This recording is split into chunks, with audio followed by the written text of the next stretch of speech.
Honduran riot police have arrested roughly 12 students today. The students were part of protests against rising fees and the implementation of higher pass grades. They also demand that the student body be included in decision-making processes. Mexican authorities have agreed to pay reparations for the violent police repression that left up to 12 dead in Oaxaca.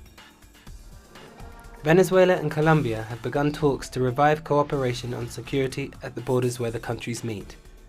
President Maduro closed the border 10 months ago due to issues regarding smuggling and organized crime.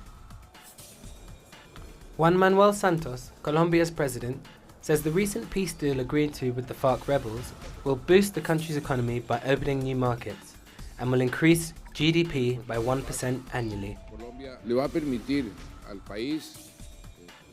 It will allow the country to free up potential that has been repressed by war, repressed for 5 decades. And this will allow the private sector to reach markets and areas that had never been reached before. It will allow the country to grow on higher rates, minimum by 1% a year for life, which is huge.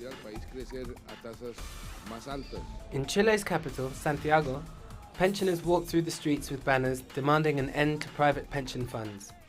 They argue that the returns are insufficient despite their high annual contributions to the funds.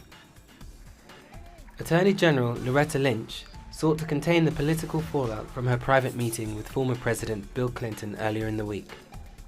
Lynch said she plans to accept the recommendations of career prosecutors and federal agents on whether to file charges in the investigation of Hillary Clinton's use of private email to do government business. Austria's constitutional court has ruled that the presidential runoff election must be held again. This means the leader of the far-right Freedom Party, Norbert Hofer, will have a second chance at the presidency. The court found over 62,000 postal ballots had been affected by breaches of the electoral code. A French prosecutor says that the IMF chief, Christine Lagarde, should stand trial for negligence. While Lagarde was finance minister in 2008, she handled a payout in taxpayer money worth over $430 million to tycoon Bernard Tapie. After a 6-month-long investigation, Romanian anti-mafia police seized a record 2.5 tons of Colombian cocaine stashed in banana crates. The drugs, worth over $660 million, were intercepted before it could be transported to the Netherlands.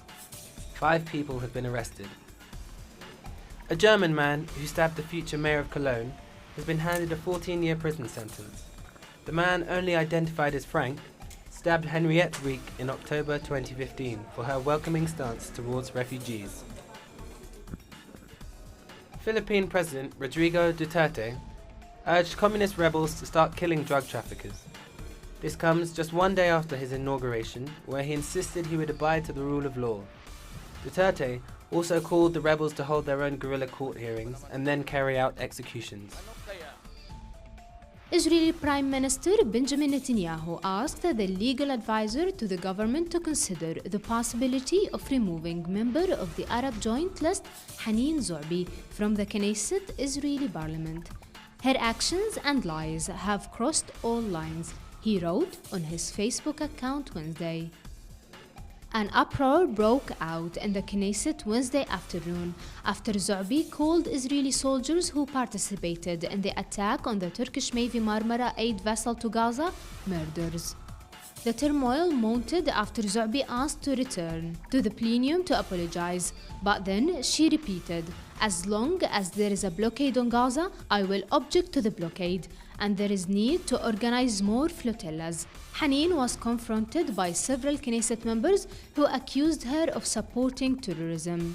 The Joint List Party on Wednesday blasted what is called the fascist attack against Zo'bi by members from both the coalition and opposition.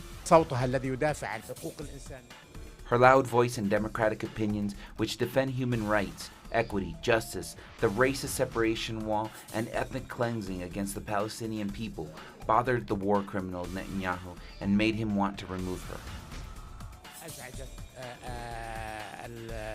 مجرم الحرب نتنياهو وأراد إخراجها وسبق له أن حاول. Zo'bi is an Arab citizen of Israel who currently serves as a member of the Knesset for the Joint List. She was the first Arab woman to be elected to Israel's parliament.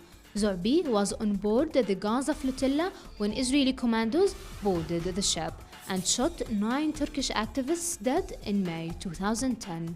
Nuhar Azin, teleSur's TV, Gaza.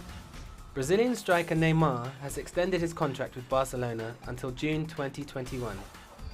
The 24-year-old has a buyout clause of $222 million for the first year of his contract alone.